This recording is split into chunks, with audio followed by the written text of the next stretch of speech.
May crush mo na ba siya noon yung nakita mo? Hindi po. Sabi ko, mahal, hindi totoo ng fan ako nung nag-message ako. Parang sa akin po, sinabi ko yun kasi parang it's a way to connect para po siguro mapansin ko na, oy, fan to, baka mapansin. Parang ganun po. Diba? Siya na nagsabi. Di raw niya crush si Kaloy. Di daw siya totoong fan. Anong goal niya? Ba't niya minessage si Kaloy? Diba?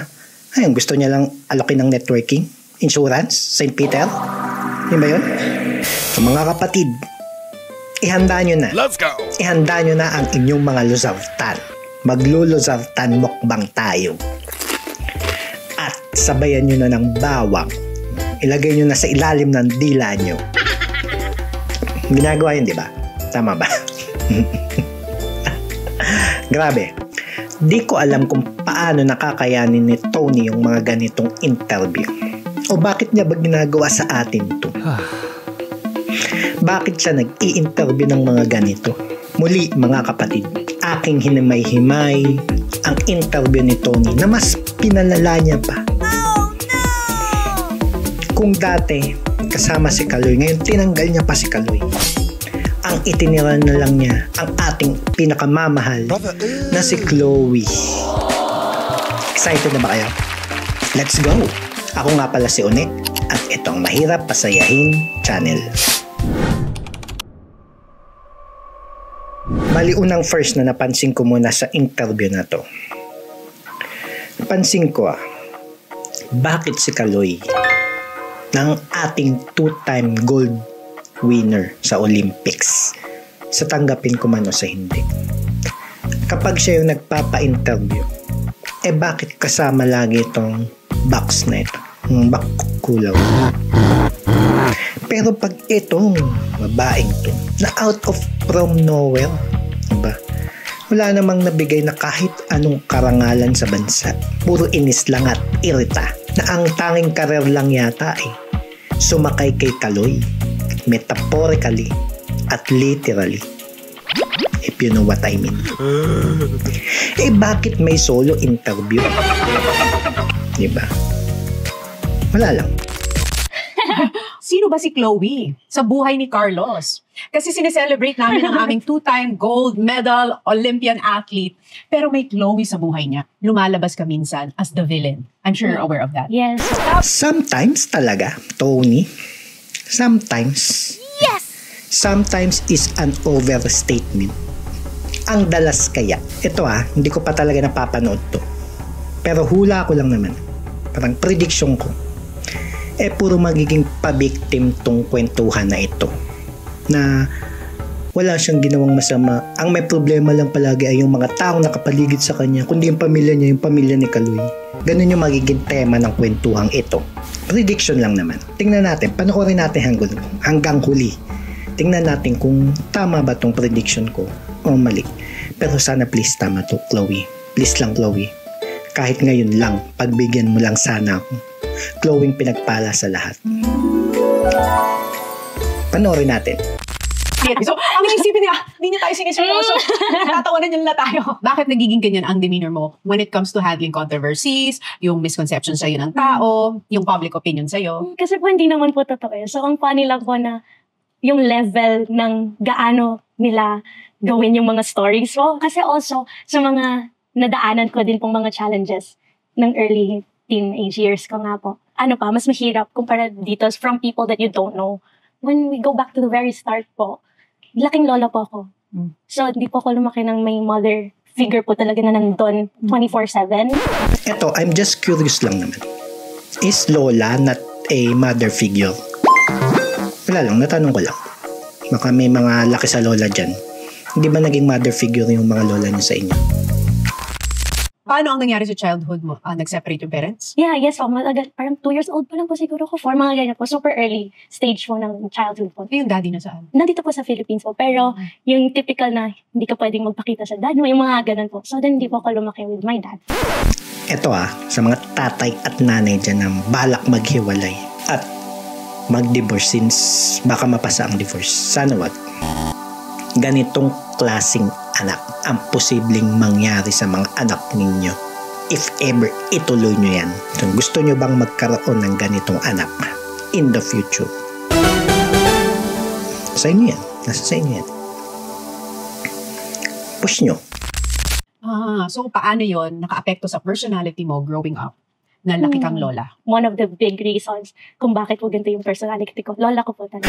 Parang kung ako yung lola, magiging proud ba ako nun? Na ganitong klaseng apo yung nagmamalaki sa akin, na nagmana sa akin. Diba?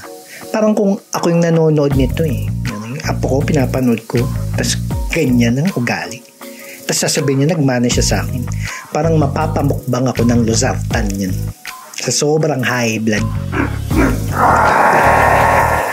Kayo ba, mga lola at lolo dyan? Gusto nyo ba ng ganitong klaseng apo? Tapos sasabihin niya, mana siya sa inyo. Gusto nyo?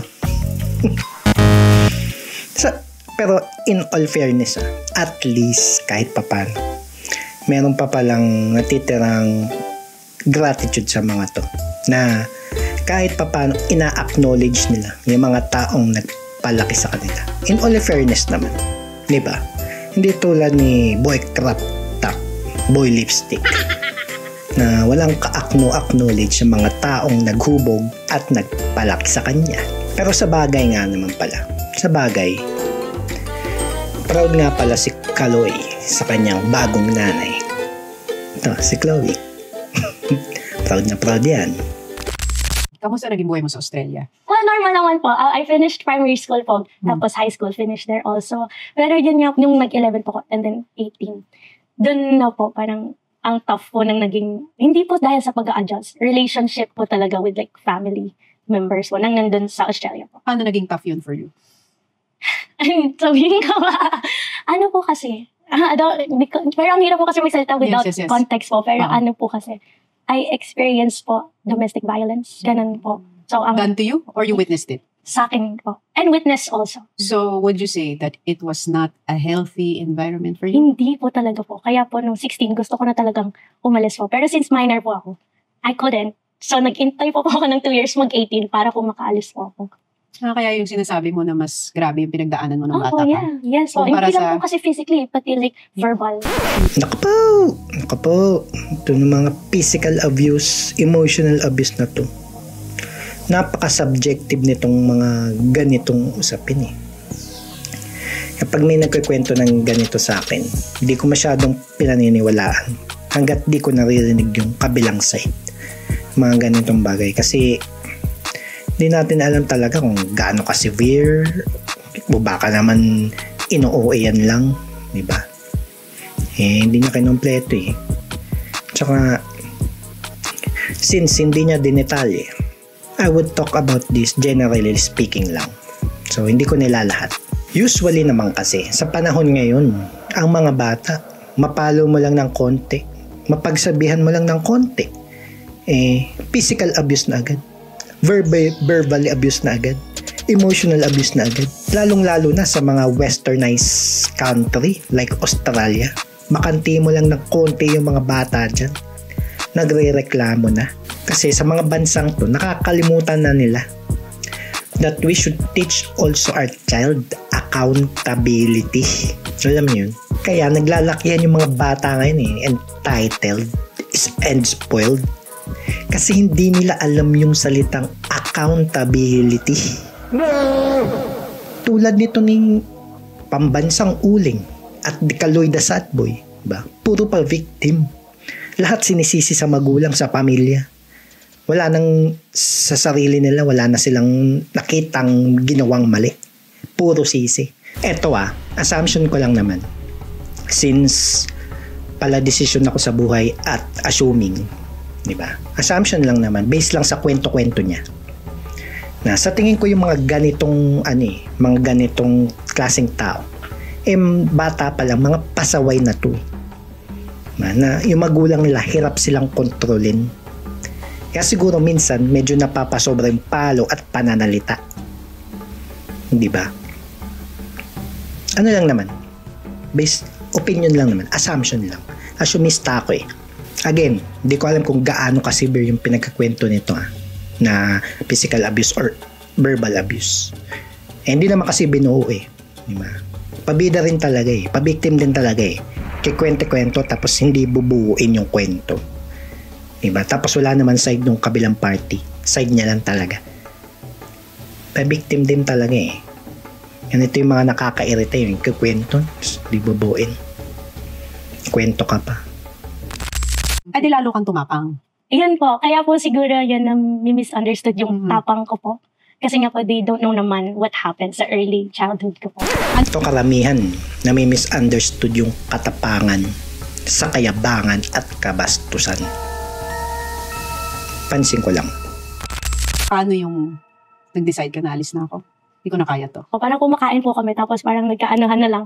Tapos parang, umalis ka na, ganyan. From normal na kumakain, Opo, na tapos nag-escalate, biglang, opo, yeah. sumabog na, nagkasabugan. Yeah, yes po. Okay. So then, edi umakyat po ako, parang, sige, magtatago na lang po ako sa room. Pero sinundan ko po kasi ako. Tapos talagang, parang may trigger talaga pong ginagawa po. So then, na-trigger na po talaga ako. Tapos, nag-pack na po ako ng things sa backpack ko.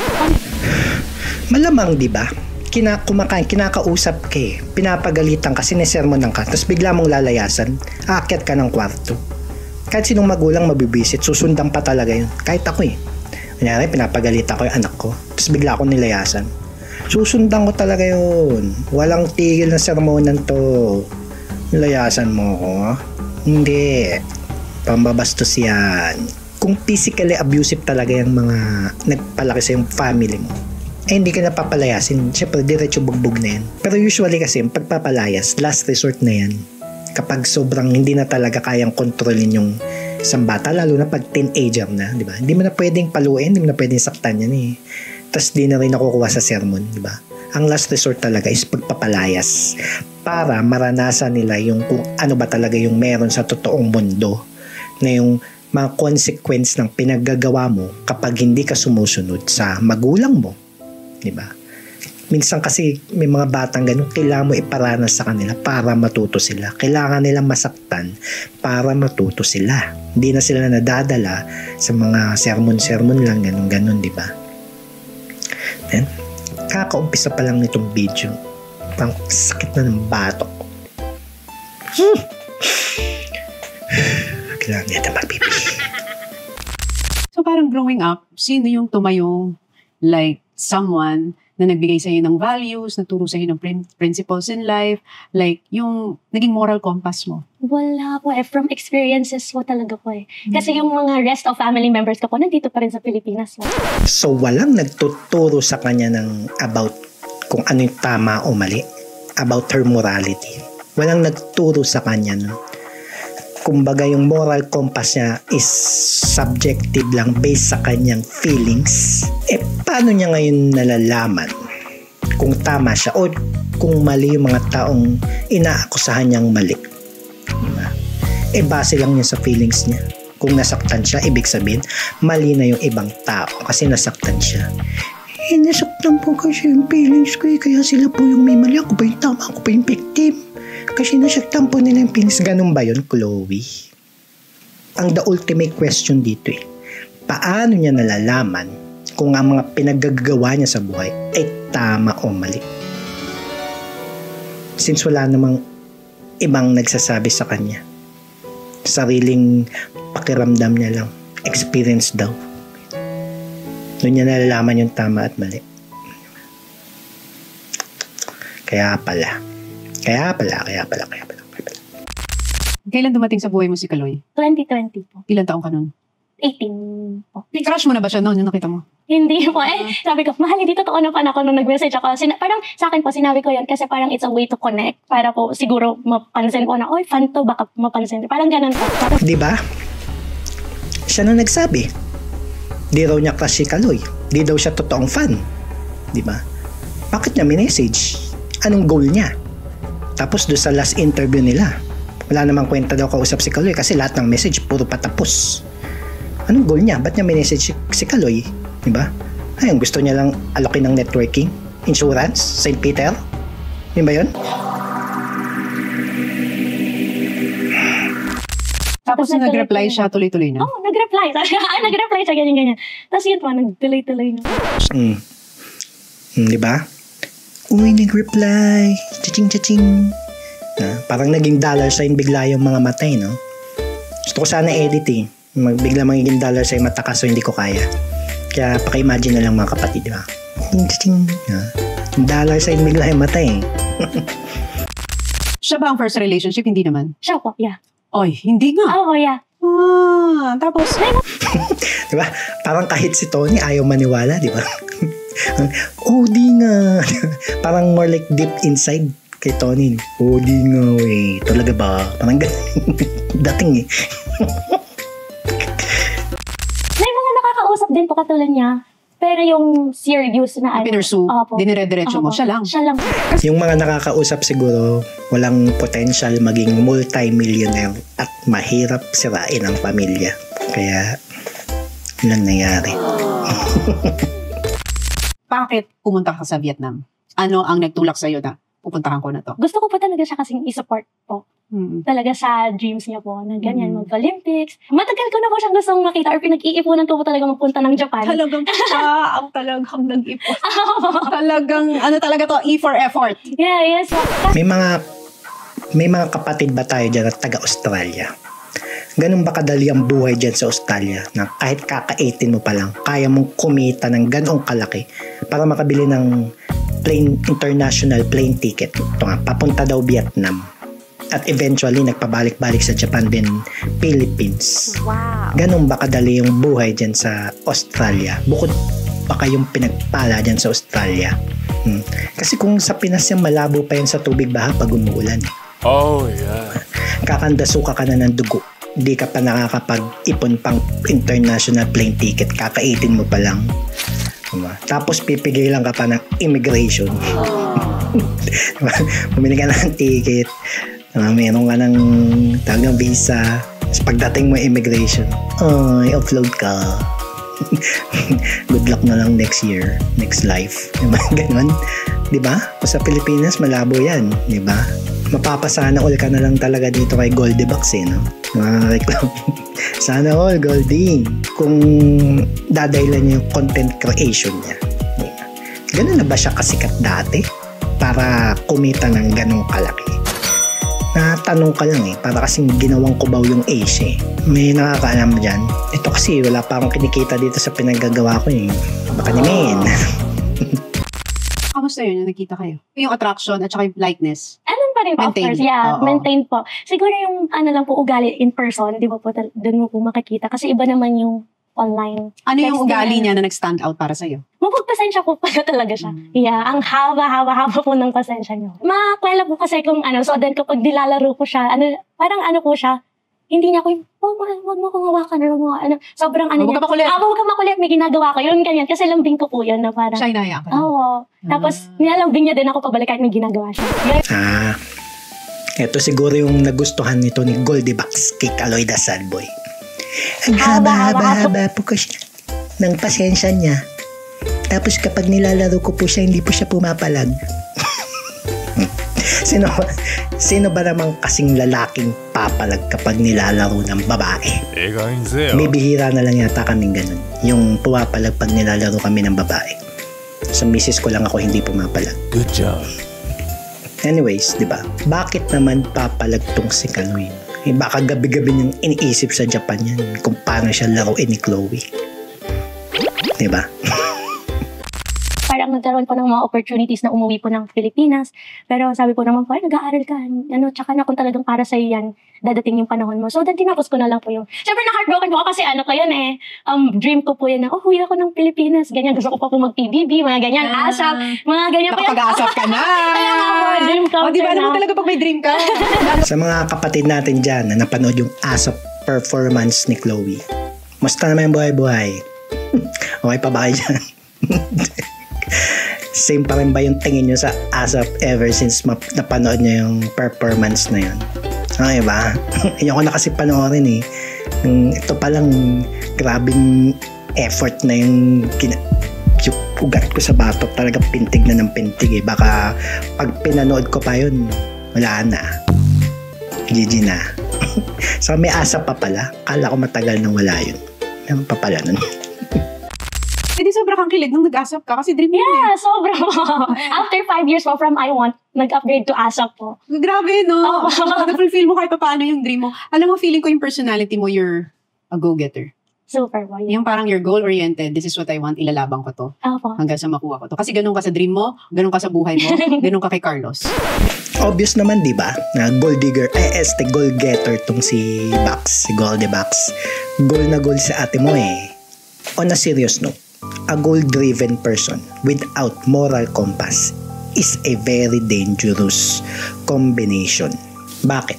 Kasi this type of people are the ones that will do anything just to achieve their goals. Kahit makasira sila ng pamilya or manggamit ng tao, wala silang pakialam. Basta ma-achieve nila yung goals na sinet nila. Wala silang moral compass eh. Pero hindi ko naman sinasabing si Goldie Bax yun. Wala lang, naisip ko lang. Sumasagot ka din kasi sa social media. Di ba dinidefend mo yung sarili mo? Yeah. And ang medyo hindi naiintindihan ng mga tao sa'yo is sumasagot ka for Kaloy sa family. Yeah. Di ba? For Yes, Carlos. So parang ang dating nila is, syempre girlfriend, hindi pa asawa. Girlfriend ka lang. Oo, ganun. Parang di ba? Talagang, teka muna, hindi pa asawa pero Apo. ikaw ang nakikipaglaban. I'm just really standing up po. Mm-mm. Hindi ko din po kayo makita na ginaganon si Kaloy po. So sa akin po, sa sobrang palaban ko, ay hindi pwede to, mali yan, ganyan. Ano kaya naisip ni Kaloy dito? Proud kaya siya na pinagtatanggol niya siya at kailangan pa siyang ipagtanggol ng girlfriend niya? Nakaka-proud ba yun? At syempre, dahil doon, itong si Goldie Bax din yun, sumasalo ng pressure, diba, sa mga tao. Ito para sa mga kalalakihan dyan.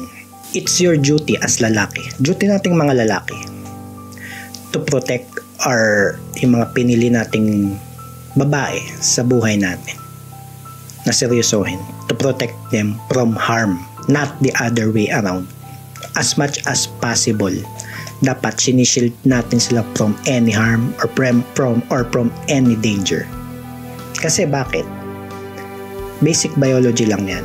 We are built stronger physically and mentally. We have more mental fortitude. Kasi generally speaking, hindi ko nilalahat. Women are more emotional than men. Women are emotional beings. So ang kapalit nun, being more physically stronger and having more mental fortitude, we should protect our women and provide for them. And ang role naman ng babae, they are the nurturer, the caregiver, our support, na sadly ang dami nang nakakalimot at nagpupumilit na ang mga roles na to are interchangeable. It will never happen. Hindi pwede magpalit ng roles ang babae at lalaki. Biologically, it's impossible. Ito ang tanong ko, sa mga babae nating kapatid dyan, payag ba kayo? Yung mga asawa nyo na lalaki, na pag may dumating na problema, sila pa yung unang nagbe-breakdown. Sila pa yung unang iiyak pag may problema. Or pag may emergency, sila pa yung unang magpapanik kesa sa inyo. Payag kayo. Ganun yung mga asawa niyong lalaki. Yung totoo. Paano yun na may misinterpret ka ng mga tao? Di mo misinterpret mo. Hindi naman nga yun yung intention ko. I'm just standing up for someone that I love and for what's right. I'm just telling the truth. Oh, ganun. Again, how is she justifying what's right and what is wrong? Nagbe-base lang naman siya ng morality niya sa feelings niya. Di ba? Na very subjective. Kapag nasaktan siya, mali na ibang tao pag nasaktan siya. Ganun lang niya binibase yung mali sa tama eh. And what might be right from her might be wrong to others, vice versa. This is a sign of narcissism eh. Diba? Akala niya sa kanya lang umiikot ang mundo. Okay, so ang iba naman ang tanong is, there is a way to fix this privately? And we did po. We tried. So for the past 2 years, so madaming lessons po nag-reach out. So first was my auntie po, tsaka sa cousin ko. And then after a few months, my mom po, nagkataon na dito siya sa Philippines. So kinausap niya din po in person. Tapos wala po. Tapos si Kaloy din po, nag-try din po siya multiple times, way back pa. Nag-usap po kami ng like this po. Sorry, ganyan-ganyan. Pero yeah, ganun po talaga, I guess. Mending wounds amongst family members is a hard and continuous process. Hindi lang yan nakukuha sa 1, 2, 3 usapan tas tapos na. Hindi. Lalo na pag yung nanay may problema sa anak. Gaya nga ng sinabi ko sa kanina, di ba? Women are emotional beings. Parang ganito yung ginawa ni Chloe. Let's say, kinausap niya yung nanay niya ng ilang beses. Diba? Tapos nag-give up na siya. Ako, give up na ako. Bahala na kayo sa buhay niyo. Papa-interview na lang ako na magpapa-interview kasama si Chloe at low-key namin kayo sisiraan at sasabihin toxic na kami ang biktima dito. Diba? Ganun eh. Parang ganun yung nangyayari, diba? Kung willing makipag-ayos talaga si Chloe, titigil na to eh. Mga interview na to. He will stop branding his family as toxic. Kung willing naman talaga siya makipag-ayos. Kasi mukhang hindi eh. Siya pa dapat ang unang nag-aangat ng dignity ng family niya, lalo na ng nanay niya. And ito, sinasabi ko sa inyo, pag ganun yung ginawa niya, pati siya, yung dignity niya, yung reputation niya, aangat din yan. Promise. But oh well, wala naman daw talaga siya pakailam sa mga sinasabi ng mga tao eh. Diba? Basta gusto lang nila magpapansin sa social media. At ang hindi ko maintindihan sa kwento niyang to eh, na bakit nasali yung auntie mo at saka yung nanay mo? Diba? Anong pakailam nung mga yun sa family ni Chloe? In the first place nga, kahit siya mismo, wala dapat siyang pakailam kasi hindi pa naman sila kasal ni Chloe. Diba? Ba't siya nangingialam sa family? Saka akala ko ba, toxic din daw yung nanay niya? Eh bakit hinahayaan niya yung nanay niya makipag-usap? Eh toxic din pala yun. Anong reaction mo pag sinasabing maybe you're a bad influence? It's okay po kasi alam ko naman po yung decisions mo ni Chloe. Sa kanya naman po nanggagaling eh. Never ko naman po siyang sinabihan, gawin mo yan. Lahat naman po nangyayari sa buhay ni Chloe. It's all him. Even yung nag-Olympic siya, yung na-achieve niya, it's all him. So mga kapatid, may ba tayong konting usapan?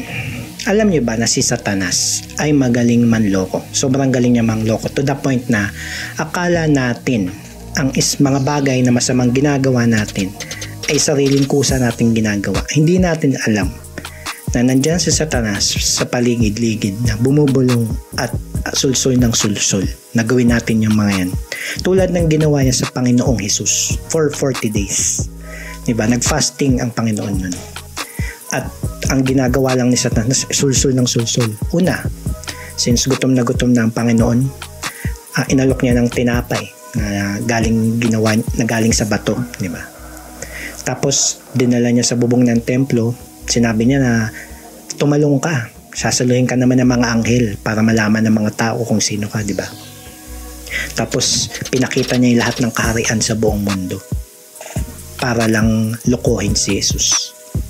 Para i-deceive siya na gumawa ng hindi kaaya-aya sa mata ng Panginoong Ama. Di ba? Ganun kasigasig si Satanas. Pero hindi ko naman sinasabing si Chloe yun. Wala lang, naisip ko lang naman. Wala lang talaga, promise. Hindi yun si Chloe, promise.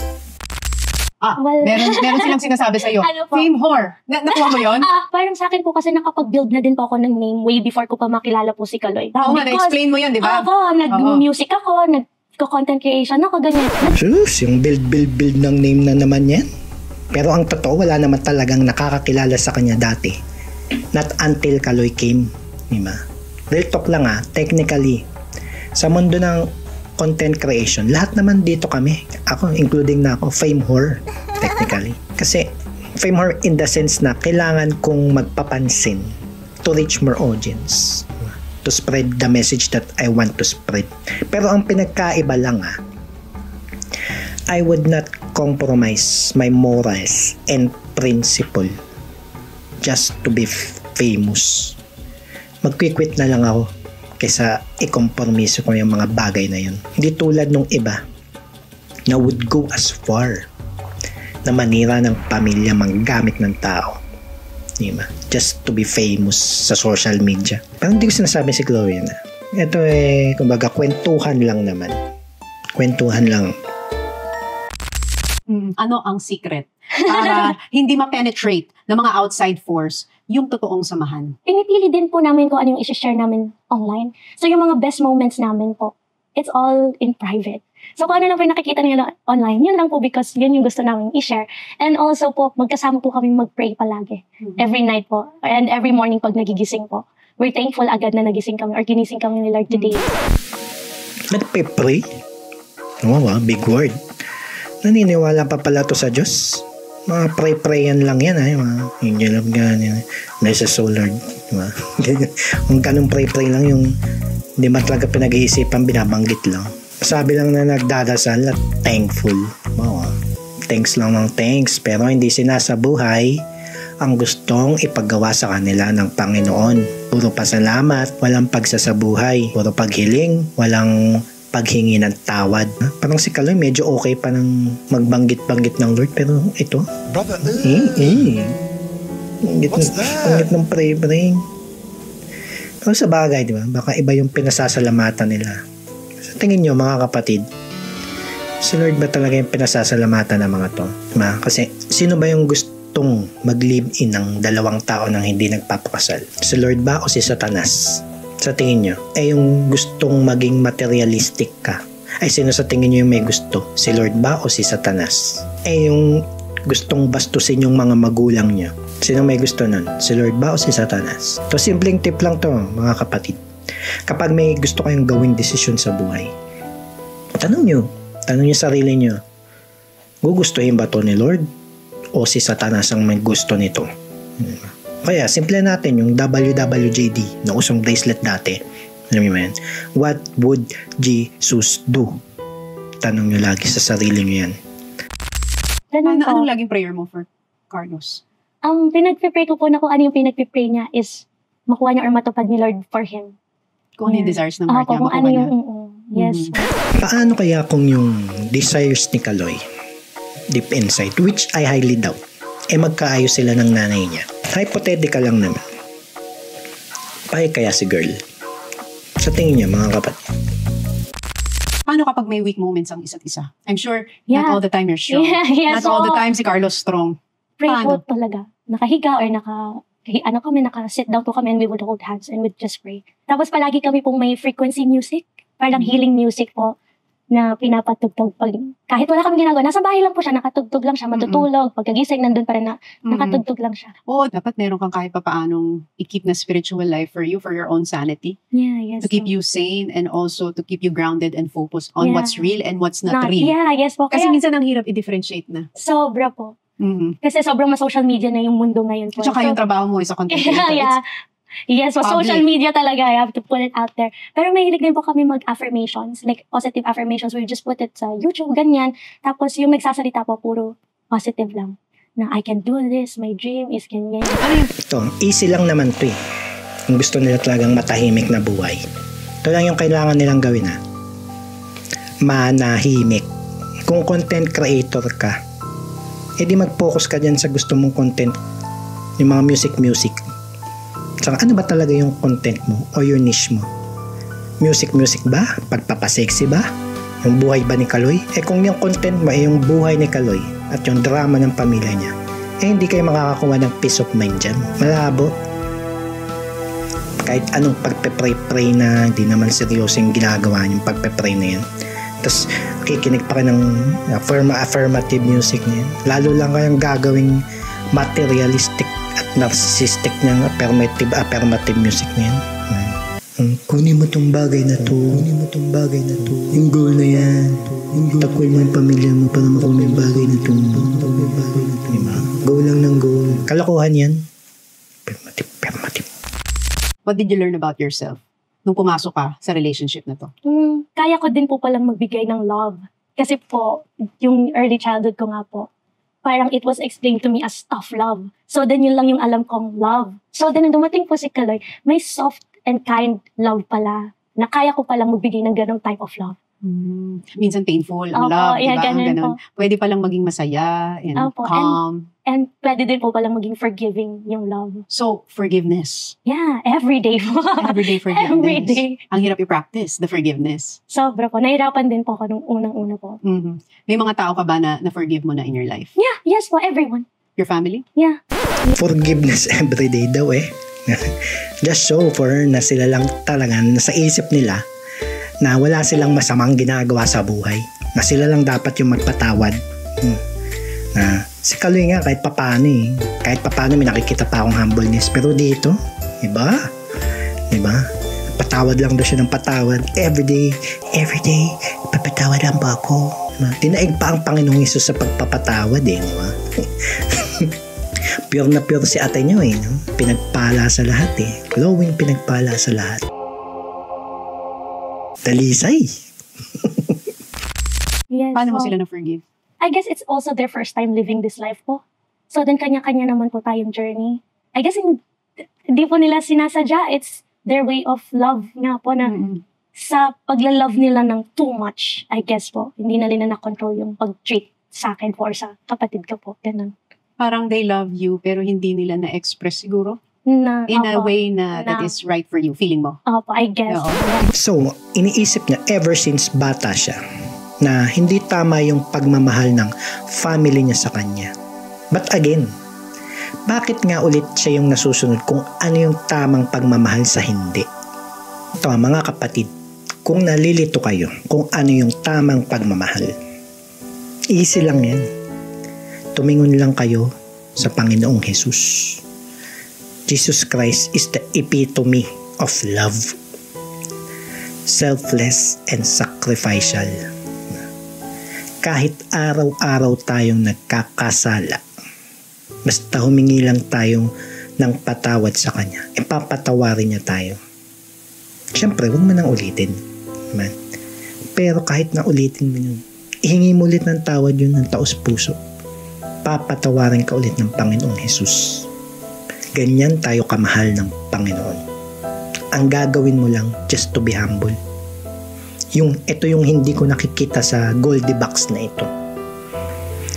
Akala niya siguro mapagpatawad siya at mapagmahal sa mga tao. Ang hindi niya alam, sarili niya lang ang mahal niya. And tama yung mga prediction ko, mga kapatid. Diba? Puro pa victim lang ang kwentuhang ito. Ang may mali lang yung mga taong nakapaligid sa kanila. Sila, dalisay, perfecto, hindi nagkakamali. Sila yung nagde-decide kung ano yung tama at mali base sa feelings niya. Goldie Box.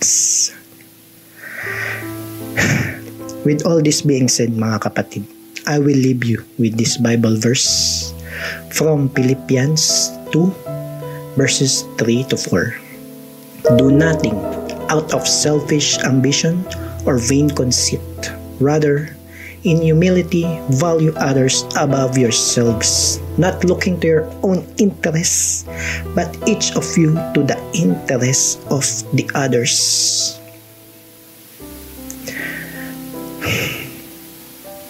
Yun lamang po mga kapatid. Again, panoorin nyo po ng buo tong video ni Tony. Iiwan ko yung link sa description box below and decide it for yourself. Kung agree ba kayo sa akin or hindi. Let's have a conversation sa comment section. At kung nagustuhan nyo po tong video, please subscribe po at like. And maraming salamat sa mga sumusuporta, lalo na sa last video ko kay Carlos Yul. Maraming salamat sa lahat ng mga suporta. At hanggang sa muli, ako po si One at itong Mahirap Pasayahin Channel.